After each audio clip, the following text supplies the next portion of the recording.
हम हैं इंदू पांडे। आज हम किरण फुआ के घरे आइल बनी। तो अकेला ही नहीं आइल, मिंटू के मायू आइल बड़ी। तो कहनी है कि चलल जाओ आज। ननद भौजाई हइये हई सब। मिंटू के माई हमार ननद भौजाई हई, हम उनकर ननद हई। तो ननद भौजाई चली इंजॉय करी जाओ आज। तो पकौड़ी चाय चल रहल बा, पियत आदमी खाता। आ गीत मंगल के भी इंजॉय करी आज। तो कैसे गीत गावत तनी सब देखी, कैसे तीनों आदमी मिल के इंजॉय करी तनी सब। ओ हमरा नैया पर लक्ष्मण राम गंगा मैया धीरे बह। हमरा नैया पर लक्ष्मण राम गंगा मैया धीरे बह। धीरे बह मैया धीरे बह, मैया धीरे बह।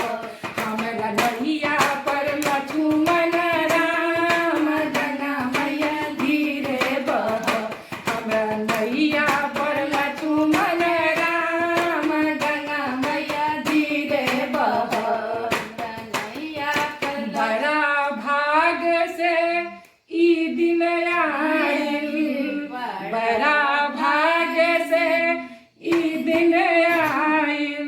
हमारे बिगड़ल बन जाई काम गंगा मैया धीरे बह। हमारे बिगड़ल बन जाई काम गंगा मैया धीरे बह। हमरा नैया पर लक्ष्मण राम गंगा मैया धीरे बह।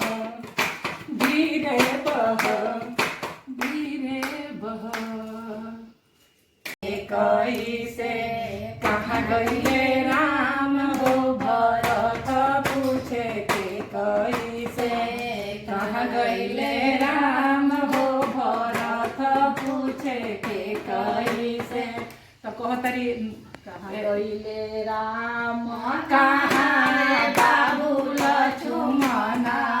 कहाँ गईले राम, कहाँ रे बाबू लक्ष्मण।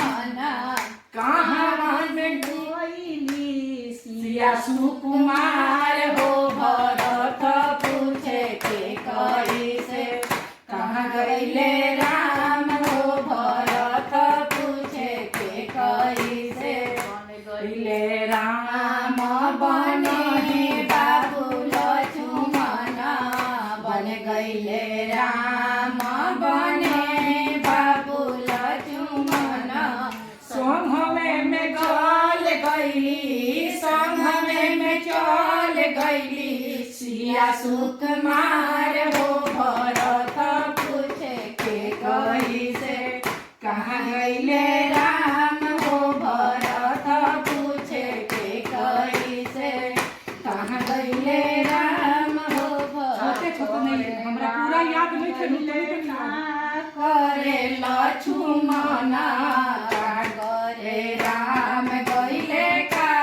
करे लक्ष्मण करे गईले वीर हनुमान हो भरत पूछे के। कैसे कहाँ गईले राम हो भरत पूछे के। कैसे कहाँ गईले बन गईले राम बन ही बाबू लक्ष्मण। बन गईले राम बन ही लंका दहन गईले। लंका दहन गईले वीर हनुमान हो भरत पूछे के। कैसे कहाँ गईले राम हो भरत पूछे के।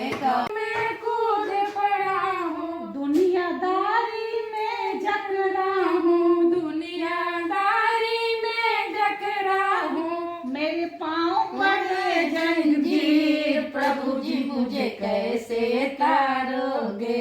प्रभु जी मुझे कैसे तारोगे। अवगुण भरा शरीर, प्रभु जी मुझे कैसे तारोगे।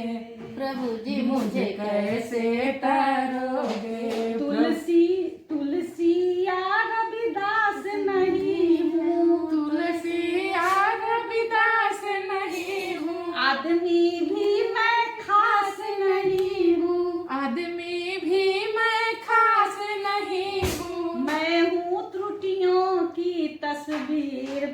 जी मुझे कैसे तारोगे, प्रभु जी मुझे कैसे तारोगे। मेरा गुण भरा शरीर प्रभु जी मुझे कैसे तारोगे। बार बार आने जाने में, बार बार आने जाने में, जन्मों के ताने बाने से, जन्मों के ताने बाने से मेरी उलझ गई तकदीर प्रभु जी मुझे कैसे तारोगे, प्रभु जी मुझे कैसे तारोगे।